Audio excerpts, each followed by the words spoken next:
আসসালামু আলাইকুম। আমি জিহাদ যেতে হয় বহুদূর যদি থাকে আপনাদের দোয়া। চেন্নাইয়ে যে ম্যাচটা দেখলাম কিছুক্ষণ আগে, ইন্ডিয়া এবং ইংল্যান্ডের খেলাটা, চেন্নাইতে এমনিতেই নর্মালি আগে থেকে জানেন যে রান একটু কম আসে, কারণ ওই পিচটাতে কিন্তু আমাদের বাংলাদেশের মোস্তাফিজ যেহেতু আইপিএল খেলতে গেছিলো, এই জন্য আরও ওই পিচ সম্পর্কে এক্সপিরিয়েন্সটা একটু বাঙালি যারা আছে বা আমাদের অভিজ্ঞতাটা একটু বেশি।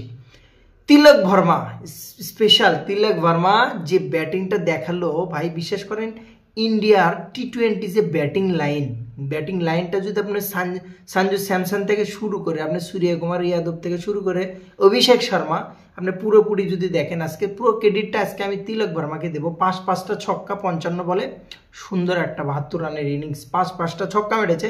একটা সময় যে লাস্টের ওভারে ইন্ডিয়ার দরকার ছিল 6 বলে 6 রান, অর্থাৎ পরবর্তীতে যদি আগের ওভারটাতে কিন্তু একটা 4 মেরে ওয়াশিংটন সুন্দর একটা ক্যামিও খেলেছে। এবং শেষ মুহূর্তে যে রবি বিষ্ণু যে পার্টনারশিপটা করেছে, মানে ছোট ক্যামিও, তার 2টা 4 ছিল কিন্তু জিতার জন্য ইন্ডিয়া যে ম্যাচটা জিতলো, তার জন্য আমি মনে করি যে রবি বিষ্ণুর যে 2টা 4 ছিল এটা কিন্তু ভাই অনেক স্পেশাল। তিলক ভার্মার 75 রান সমান রবি বিষ্ণুর 2টা যে 4 ছিল, 2টা 4 দেখার মতো।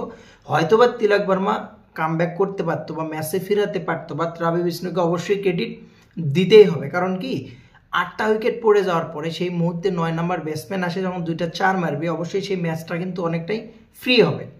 টোটাল ম্যাচ মাইন্ড চলে আসি। প্রথমে ব্যাটিং করেছে ইংল্যান্ড, ফিল সল্ট প্রথমে ফেল্ড, ওরকমভাবে নিজেকে মেলে ধরতে পারেনি, ডাকেট নিজেকে মেলে ধরতে পারেনি। জর্জ বাটলার অধিনায়ক আগের ম্যাচটা তো ভালো খেলেছে, আজকে ম্যাচটা তো মোটামুটি বলা যায় তার উপর ভর করে রানটা।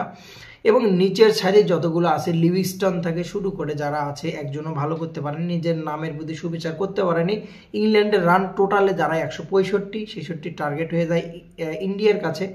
তো যেহেতু চেন্নাইয়ে খেলা এরকম একটা স্কোর হবে এটাই স্বাভাবিক। তো ইংল্যান্ডের বোলিংটা মোটামুটি আউট থেকে শুরু করে জোফরা আর্চার ছিল, জোফরা আর্চার নিয়ে ভাই হতাশা, আজকে প্রচণ্ড হতাশা কাজ করছে। কারণ এতদিন পর কামব্যাক করার পরে 4 ওভারে 60 রান দিয়ে 1 উইকেট। তবে ভালো প্লেয়ারদের, ভালো বলারদের কিন্তু একটা কারিশমা সবসময়ের জন্যই থাকে। হয়তোবা দিনটা আজকে জোফরা আর্চারের ছিল না, যার জন্য হয়তোবা একটা খারাপ একটা দিন গেছে। ভাবে স্পেশালি ধন্যবাদ ইন্ডিয়াকে দিতে হবে, স্পেশালি ধন্যবাদ বিশেষ করে তিলক ভার্মাকে। তিলক ভার্মা হোয়াট এ ম্যান। বা আপনি সাউথ আফ্রিকার সাথে যদি তিলক ভার্মার খেলাটা আপনি দেখেন, আপনি যদি টি-20তে তিলক ভার্মার খেলা যদি দেখে থাকেন, আপনি একটু ফলো করলে বুঝতে পারবেন।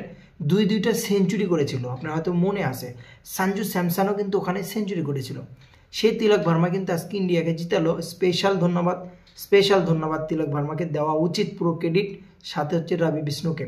তো দ্বিতীয় টি-20 দুইটাই কিন্তু ইন্ডিয়া জিতে নিলে একটা মুহূর্তে যে মনে হচ্ছিল যে ইন্ডিয়া হেরে যাবে, নিজেকে ওরকমভাবে কামব্যাক করতে পারবে না, বাট ইন্ডিয়া কিন্তু ঠিকই কামব্যাক করে ম্যাচটা কিন্তু জিতে নিয়েছে। স্পেশালি আমার কাছে খুব ভালো লাগলো। বেস্ট অফ লাক ইন্ডিয়াকে। নেক্সট টাইম ইংল্যান্ড আবার ঘুরে দাঁড়াবে, হয়তোবা ঘুরে দাঁড়ানোর চেষ্টা আরও, যেহেতু সামনে অনেকগুলো খেলা আছে। তো তিলক ভার্মার জন্য নিজের ব্যাটিংটা দেখলাম, তিলক ভার্মার খুবই ভালো লাগলো আমার কাছে, যার জন্য অভিজ্ঞতা আপনার সাথে শেয়ার করলাম। যদি ভালো লাগে অবশ্যই ভিডিওটি শেয়ার করবেন এবং সাবস্ক্রাইব করুন। আসসালামু আলাইকুম।